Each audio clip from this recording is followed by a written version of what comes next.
ठीक है ना। वो तो खामोश रहेंगे, समझ जाएंगे। तो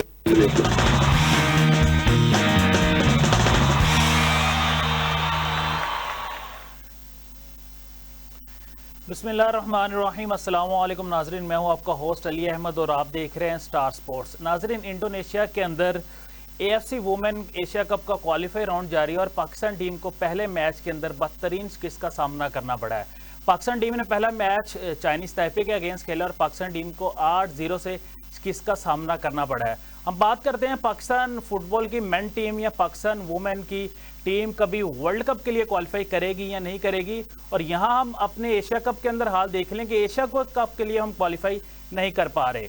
दूसरी जानब हॉकी को लेकर भी कुछ अपडेट सामने आ रही हैं कि हॉकी को अभी तक जो है ना पाकिस्तान हॉकी फेडरेशन को फंड जारी नहीं किए गए कि प्रो हॉकी लीग में जाके पाकिस्तान की टीम पार्टिसिपेट कर सके। क्रिकेट के अंदर भी कुछ अपडेट सामने आई हैं कि अबूरी कोच लगा दिया गया रेड बुल का अजहर महमूद साहब को। पहले अबूरी कोच थे आकिब जय साहब, अब अबूरी कोच हैं अजहर महमूद साहब। ये पाकिस्तान क्रिकेट बोर्ड के अंदर कब तक ये अबूरी कोच का सिलसिला जारी रहेगा, इन सब मौज़ूआत के ऊपर तफसीली बात करेंगे। आज हमें ज्वाइन किया है senior sports analyst Bilal Ehsan साहब ने। अस्सलाम वालेकुम सर, प्रोग्राम में खुशामदीद कहेंगे आपको। जी वालेकुम सलाम। सर, सबसे पहले तो फुटबॉल के ऊपर हम बात करेंगे। बातें तो हम करते हैं कि हमारी टीम कभी वर्ल्ड कप के लिए क्वालिफाई करेगी, वो मेन हो या वुमेन हो। तो यहाँ हम एशिया कप के लिए भी क्वालिफाई नहीं कर पा रहे। पहले मैच में अगेंस्ट चाइनीज ताइपे हम 8-0 से मैच हार गए हैं। तो किस तरह आप देख रहे हैं हमारी फुटबॉल को कि कभी फुटबॉल हमारी भी उस तरह बेहतर होगी जिस तरह दूसरी टीम्स जो है ना बेहतर अंदाज के अंदर खेल पेश करती है अपना।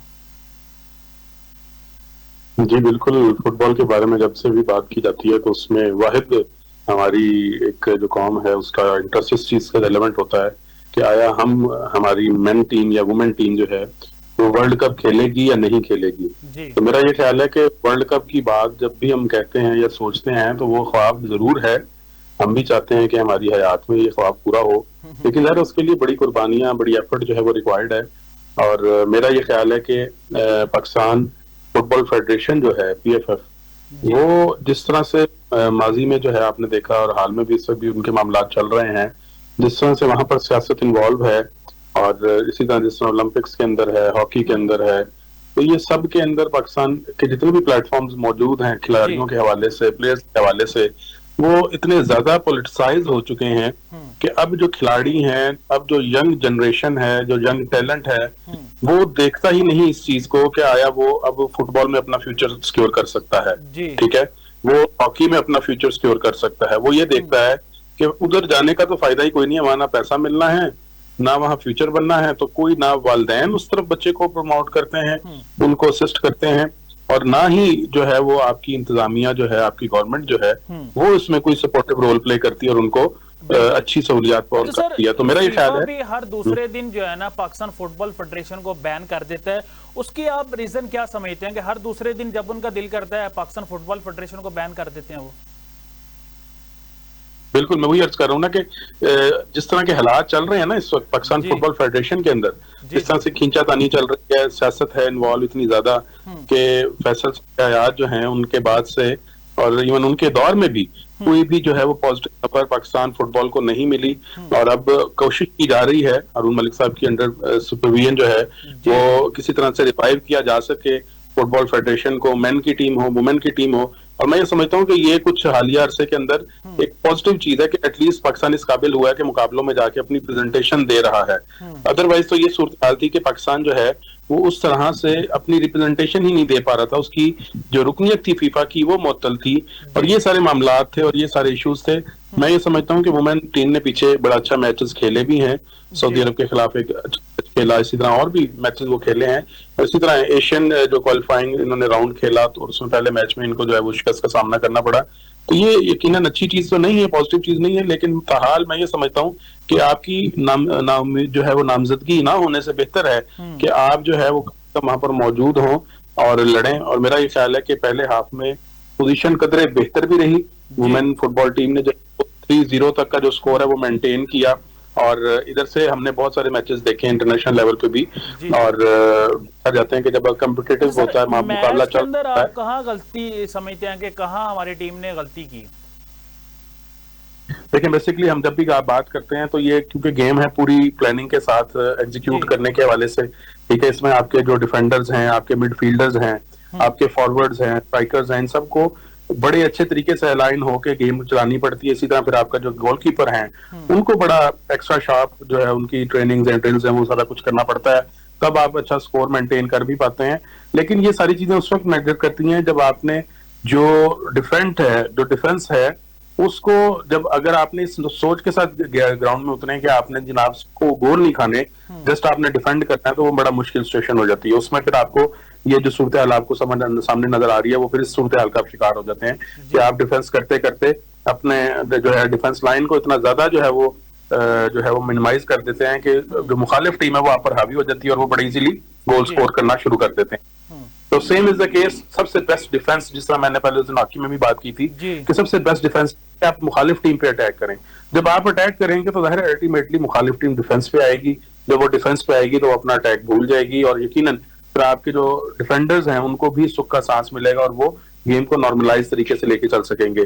जब अटैक मुस्तकिल होते रहें और आपका डिफेंस जो है वो कुछ हद तक तो सर्वाइव करेगा, जाहिर यही है, जैसे आपने देखा मैच में भी हमें ये चीज फील आ रही है कि उन्होंने बड़े अच्छे तरीके से शुरू के अंदर जो है वो सर्वाइव किया, लेकिन जैसे ही सेकंड हाफ आया और उनकी तरफ से दोबारा अटैक शुरू हुआ तो पाकिस्तानी डिफेंडर्स जो हैं वो यकीनन अपना स्टेमिना लूज कर चुके थे और मिडफील्डर्स की सपोर्ट बिल्कुल ना होने के बराबर थी और स्ट्राइकर्स तो बिल्कुल, अगर आप देखें कि मैच के अंदर बड़े ही रेयर चांसेस जो है वो आपको नजर आएंगे कि पाकिस्तान टीम ने मुखालिफ टीम पे जो है वो हमले किए हों, अटैक किए हों। तो ये ऐसी चीजें हैं कि अगर आप इन पे वर्किंग करें, कोच मौजूद हैं, उनकी हेल्पिंग स्टाफ मौजूद है और वर्किंग की जा रही है चाइनीज टाइप पे, यकीनन एक अच्छी टीम है। उन्होंने मैं आपसे जानना चाहूंगा, वो मेन फुटबॉल की टीम हो या वुमेन की हो, आपको लगता है कि पाकिस्तान के अंदर उस तरह का टैलेंट है कि हम इंटरनेशनल पे जाके अच्छी टीम्स को हरा सकते हैं? नहीं, बिल्कुल हमारे पास टैलेंट मौजूद है, पूल बहुत बड़ा है। आप ये देखें कि ये हादिया कुछ अरसे के अंदर हमने इस चीज को रिवाइव किया है कि जो हमारे यंग टैलेंट है, जो हमारा नौजवान नस्ल है, जो यहाँ से जो है वो गेम अपनी जो है बेसिक लर्निंग करने के बाद बाहर जाके मुख्तलिफ ममालिक में गेम करती है, तो उनका माशाल्लाह इस वक्त आप अपनी वुमेन टीम को देख लें, इसी तरह आप अपनी मेन टीम को देख लें, तो हमारे मुतअद्दिद प्लेयर्स जो हैं वो जितने भी इंटरनेशनल क्लब्स हैं उनका हिस्सा बने हुए हैं। ठीक है, हमारे मेन टीम के बहुत सारे फुटबॉलर्स तुर्की जाके खेल रहे हैं, ठीक है, इसी तरह इंग्लैंड में जाके खेल रहे हैं, जो कि समझा जाता है कि सबसे बेस्ट लीग है इंग्लिश प्रीमियर लीग, तो उसके अंदर भी पार्टिसिपेट करते रहे हैं हमारे प्लेयर्स। इसी तरह उनकी जो फर्स्ट डिवीजन, सेकंड डिवीजन है, वहां पे प्लेयर जो है वो हमारे पार्टिसिपेट करते हैं। तो इसका मतलब ये है कि हमारे पास टैलेंट का पूल अच्छा खासा मौजूद है और इस वक्त जो मौजूद हमारी टीम खेल रही है उनमें भी ऐसे बहुत ज्यादा प्लेयर्स मौजूद हैं जो इंटरनेशनल लेवल के जो क्लब्स हैं पूरी दुनिया के अंदर, वहां पर जो अपने आप का जो परफॉर्मेंस है वो पेश करते हैं, अपना आप मनवाते हैं। तो यकीनन टैलेंट है तो जो है वो दुनिया हमारे प्लेयर्स को जो है वो अपने क्लब्स में खिलाती है। यकीनन सब कुछ मौजूद है, सिर्फ और सिर्फ बात यह है कि इन्हें प्रॉपर तरीके से ग्रूम किया जाए, इनको जो है बैकअप दिया जाए, इन्हें सपोर्ट दी जाए और इन पर एतमाद किया जाए। इन पर एतमाद किया जाए। हॉकी से ज्यादा फुटबॉल को सपोर्ट है। वैसे फुटबॉल के बारे में अभी तक कभी जो है ना डेली अलाउंस का मसला नहीं बना, कभी पैसों का मसला नहीं बना, लेकिन हॉकी का हर दूसरे दिन पैसों का मसला बना होता है। हाँ जी, बस फुटबॉल के हवाले से मैं ये पॉजिटिव चीज है कि हमारे पास पाकिस्तान फुटबॉल फेडरेशन जो है वो फीफा से एफिलिएटेड होने की वजह से अपने कुछ ना कुछ फंड वहां से जनरेट कर रही है। उसके अलावा सपोर्ट रोल दिया जाता है। जो पीएचएफ का मामला है उसके अंदर मैं ये समझता हूँ अगर आप कंपैरिजन करें तो फुटबॉल फेडरेशन बनिस्बत पीएचएफ के कम उसमें करप्शन कम है। ठीक है, उसमें उतना ज्यादा जो है वो खाने के हवाले से मामलात इन्वॉल्वमेंट नहीं है। जरूर होगी, मैं ये नहीं कहता, उसमें जरा हम अगर थोड़ी बहुत देखते हैं मामलात जो पॉलिटिकल हैं वहां पे थोड़े जरा ज्यादा हैं। Same is the case hockey के अंदर भी वही चीज मौजूद है। उसने तो खराब किया ही किया हुआ है हमारे गेम्स को, लेकिन उसके बावजूद मैं ये समझता हूँ कि फुटबॉल फेडरेशन जो है वो बेहतर तरीके से आगे बढ़ भी रही है। मजीद इसको अगर हम सपोर्टिव रोल दें, इसको आगे बढ़ाएं, इसको पोलिटिसाइज करने से बचा जाए, जो मेजर स्टेक होल्डर्स हैं उनको लेकर चला जाए साथ, तो मेरा नहीं ख्याल कि पाकिस्तान फुटबॉल जो है वो मेन टीम हो या वुमेन टीम हो, उनको जो है वो यंग प्लेयर्स मुयसर ना हो, वो इंटरनेशनल लेवल पे पाकिस्तान सर अगले 2 मैचेस हैं, एक मैच इंडोनेशिया के साथ, दूसरा मैच ताजिकिस्तान के साथ है। किस तरह आप देखते हैं हमारी टीम जो है ना इन दोनों टीम से जीत पाएगी या नहीं?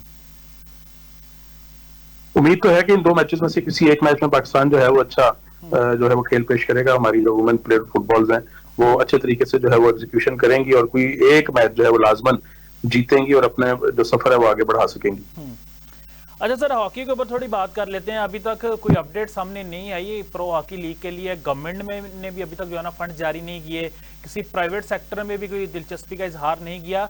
तो किस तरह आप देख रहे हैं कि प्रो हॉकी लीग के अंदर इस दफा भी है जो हमारी टीम पार्टिसिपेट नहीं करेगी, जिस तरह 2018 में भी हमने कंफर्म करके जो है ना पार्टिसिपेट नहीं किया था? जी बिल्कुल, फंड्स के हवाले से बात की जाए तो पाकिस्तान हॉकी फेडरेशन के हालात बहुत ज्यादा खराब हैं। अभी हम कुछ देर पहले डिस्कस कर रहे थे कि उनकी जो इस वक्त बाकी इंतजामिया जो है उसने इतना ज्यादा उसको ओवरवेलम किया हुआ है कि वो अब प्लेयर्स को ऑन ही नहीं कर रहे। ठीक है, हालिया जो कैप्टन ज़ाहिर एक इशू क्रिएट मीडिया के सामने लेकर आए, उन्होंने बताया कि जिस तरह से तस्दीक की हमारे कौमी खिलाड़ियों की, तो मैं ये समझता हूँ कि पाकिस्तान हॉकी फेडरेशन की जितनी भी बॉडी है, जितनी भी इंतजामिया है, उसके खिलाफ सख्त एक्शन की जरूरत है, क्योंकि वो किसी तौर पे भी प्लेयर्स को ऑन ही नहीं कर रहे। मैं ये समझता हूँ कि फेडरेशन और इंतजामिया जब आपको ऑन ही ना करे तो फिर जाहिर है उस गेम की जो है वो बका बड़ी नागुजीर हो जाती है। या तो इस मुल्क में जो है वो हॉकी होगी या नहीं होगी। ठीक है, ये बिल्कुल अलार्मिंग चीज है, लेकिन इसके साथ साथ एक अच्छी खबर ये है आपने किया ये हॉकी होगी या नहीं होगी, मुझे नहीं पता इससे पहले कभी ऐसा हुआ हो कि पीएचएफ के सदर हों और वो इस्लामाबाद चले जाएं, अपना ऑफिस वहां पे बना ले। ताहिर बुख्ती साहब ने अपना ऑफिस यहां से खत्म करके लाहौर से वो इस्लामाबाद शिफ्ट हो गए, वहां उन्होंने करोड़ों रुपए अपने ऑफिस के ऊपर लगा लिए, लेकिन अभी तक खिलाड़ियों को जो है ना डेली अलाउंस नहीं मिले। यही अलमिया जिसका हम जिक्र कर रहे हैं कि आप जो है वो जो हकदार है उसका हक खा रहे हैं, और जितने भी आपके इंतजामी अफसरान मौजूद हैं वो अपनी जो है वो जेबें भरे हुए बैठे हैं, दोनों हाथों से वो अपनी जेबें भर रहे हैं। और पाकिस्तानी जो हॉकी प्लेयर हैं जिनकी वजह से उनकी जो ये दिहाड़ियां लग रही हैं, जिनकी वजह से उनकी पौधे मौजूद हैं, उनको वो भेजते हैं ट्रैवलिंग अलाउंस 5600 रुपए। तो मैं ये समझता हूँ कि ये बड़ा अलार्मिंग चीज है, और ये बड़ी, मैं समझता हूँ इस पर स्ट्रॉन्ग प्रोटेस्ट भी होना चाहिए खिलाड़ियों की जानिब से भी, और मीडिया को भरपूर इसका साथ देना चाहिए, और जो भी मुतलका हुकाम है, अरबाब इख्तियार हैं, उन तक ये बात पहुंचनी चाहिए कि ये जो रवैया इख्तियार किया गया है पाकिस्तान हॉकी फेडरेशन की जानिब से खिलाड़ियों के साथ, इसके ऊपर सख्त से सख्त एक्शन हो। वो बेशक फेडरेशन के प्रेसिडेंट हो, सेक्रेटरी हो, कोई भी हो, उन सब को जो है वो लाइन हाजिर करके उनके हवाले से लाजमन उनके मुस्तकबिल के हवाले से कुछ ना कुछ होना चाहिए। अदरवाइज मैंने जिस तरह वर्डिंग यूज की है, ये अल्टीमेटली होना है। अगर तो पाकिस्तान में आप चाहते हैं हॉकी किसी तरह से इसका रिवाइवल हो सके, ये सर्वाइव कर सके, तो उसके लिए जरूरी है कि आपको ये सख्त एक्शन लेने पड़ेंगे, नागुज़ीर एक्शन लेने पड़ेंगे। आपको इन जोंकों से जो है वो जान छुड़ानी पड़ेगी। अगर नहीं छुड़ाएंगे तो अल्टीमेटली पाकिस्तान हॉकी तबाह तो हो ही रही है, उसकी जो है मुकम्मल फिर वो क्रियाक्रम भी हो जाएगा और तबाह उसकी जो है वो कब्र भी बन जाएगी। सर, 9 हॉकी प्लेयर्स के लिए एक छोटी सी उम्मीद की किरण सामने आई है कि सियालकोट के कुछ जो है ना इन्वेस्टर हैं, उन्होंने 9 प्लेयर्स को गेयर भी वो देंगे, इसके अलावा जो है ना मंथली पे भी करेंगे। तो इस स्टेप को आप किस तरह देख रहे हैं? 9 प्लेयर्स को तो पैसे दिए जाएंगे, लेकिन इसके अलावा जो प्लेयर्स हैं उनका वाली वारस कोई नजर नहीं आ रहा। जी बिल्कुल, ये बड़ी अच्छी खबर है, और ये ख्वाजा बरदरान जो स्पेसिफिकली फॉरवर्ड स्पोर्ट्स जो जुड़े हुए हैं फुटबॉल मैन्युफैक्चरिंग के हवाले से, आपको इल्म होगा कि सब बड़े जो है वो एक्सपोर्टर हैं फुटबॉल के, जिनके फुटबॉल जो है वो दुनिया भर में जाते हैं वर्ल्ड कप्स के अंदर, और उनकी जो इंटरनेशनल लीग्स हैं, नेशनल लीग है, उन सब में जो है वो ये यूज होते हैं।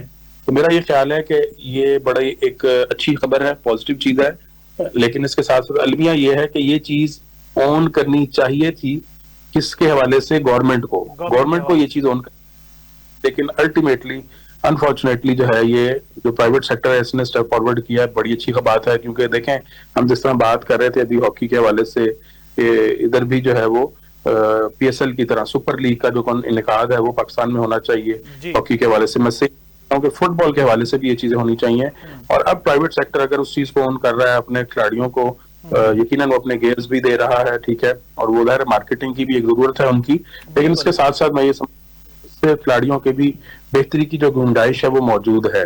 तो हमें ये समझना चाहिए कि ये बड़ा पॉजिटिव स्टेप है, प्राइवेट सेक्टर यकीनन आगे बढ़ेगा, लेकिन साथ साथ हुकूमत को भी हमें मुस्तकिल शर्म दिलानी होगी कि ये अगर प्राइवेट सेक्टर आगे बढ़ के जो है वो अपने कौमी खिलाड़ियों की ओनरशिप ले सकता है, तो हुकूमत जो है वो क्यों नहीं अपने खिलाड़ियों को ऑन कर सकती, उनके लिए सहूलियात क्यों नहीं फराहम कर सकती।